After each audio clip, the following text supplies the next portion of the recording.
लक्ष्य प्राप्ति की राह। यह कहानी सिखाती है कि जीवन में व्यर्थ की बातों में पड़ने से हमारी ऊर्जा नष्ट होती है और हम अपने लक्ष्य से भटक जाते हैं।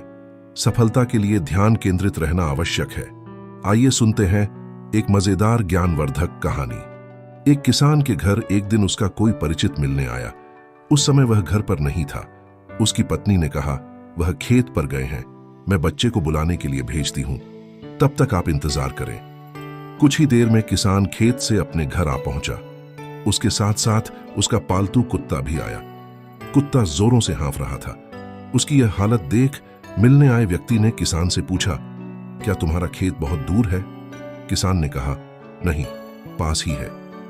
लेकिन आप ऐसा क्यों पूछ रहे हैं? उस व्यक्ति ने कहा, मुझे यह देखकर आश्चर्य हो रहा है कि तुम और तुम्हारा कुत्ता दोनों साथ साथ आए, लेकिन तुम्हारे चेहरे पर रंच मात्र थकान नहीं, जबकि कुत्ता बुरी तरह से हाँफ रहा है।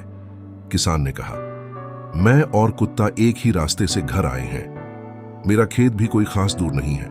मैं थका नहीं हूं, मेरा कुत्ता थक गया है। इसका कारण यह है कि मैं सीधे रास्ते से चलकर घर आया हूं, मगर कुत्ता अपनी आदत से मजबूर है। वह आसपास दूसरे कुत्ते देखकर उनको भगाने के लिए उसके पीछे दौड़ता था और भौंकता हुआ वापस मेरे पास आ जाता था। फिर जैसे ही उसे और कोई कुत्ता नजर आता, वह उसके पीछे दौड़ने लगता। अपनी आदत के अनुसार उसका यह क्रम रास्ते भर जारी रहा, इसलिए वह थक गया है। देखा जाए तो यही स्थिति आज के इंसान की भी है।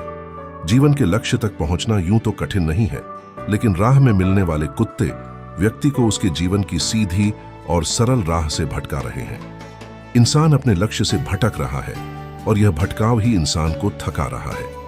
यह लक्ष्य प्राप्ति में सबसे बड़ी बाधा है। आपकी ऊर्जा को रास्ते में मिलने वाले कुत्ते बर्बाद करते हैं। भौंकने दो इन कुत्तों को और लक्ष्य प्राप्ति की दिशा में सीधे बढ़ते रहो।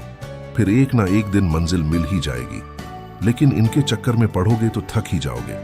अब यह आपको सोचना है कि किसान की तरह सीधी राह चलना है या उसके कुत्ते की तरह। इस कहानी से हमें यही शिक्षा मिलती है कि सफलता के लिए सही समय की नहीं, सही निर्णय की जरूरत होती है।